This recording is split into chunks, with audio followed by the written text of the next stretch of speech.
தங்கமே, உன் நின்று போன சில முடிவுகள் இன்று சரியானது ஏன் என்று உனக்கு விளக்க வேண்டும். நீ கடந்த காலத்தில் எடுத்து விட்ட தீர்மானங்கள் எல்லாம் சரியாகவே இருந்தன. அதற்கான காரணம் உன் வாழ்க்கையின் ஒழுங்கும், உன் உள்ளத்தின் நம்பிக்கையும், உன் ஆன்மீகமான அறிவும். நீ சில சமயங்களில் தயக்கமடைந்தாயாக, ஆனால் அந்த தயக்கம் உனக்கு அடுத்த படிக்கட்டிற்கு வழிகாட்டியது. நீ எடுத்த முடிவுகள் உன் மனதை நிரப்பும் வகையில் இருந்தன.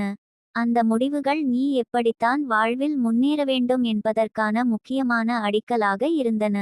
அந்த முடிவுகள் உன் வாழ்க்கையில் ஒரு நிமிடமான தாக்கத்தை ஏற்படுத்தவில்லை, அது நீ எப்போது எதிர்காலத்தை நோக்கி முன்னேறுகிறாய் என்பதற்கான வழிகாட்டி ஆதாரமாக இருந்தன. தங்கமே, நீ எப்போதும் நினைத்தாய், நான் எடுத்த முடிவுகள் ஏன் சரியாக இருக்கிறது என்று. அதற்கு பதில் என்னவென்றால், உன் உள்ளம் உன்னை வழிநடத்தியது. உன் ஆன்மீக அறிவு உன்னை முன்னோக்கி நகர்த்தியது.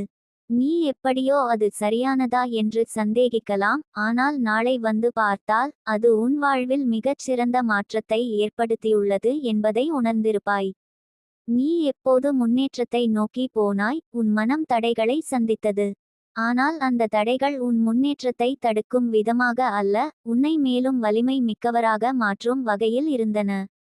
உன் முன்னேற்றத்தை தடை செய்யும் தோற்றங்கள் எல்லாம் உன் மனதை வலிமையாக்கும் பாடமாக அமைந்தன. இந்த சிறிய விளக்கங்களை கவனமாக பாரு. நீ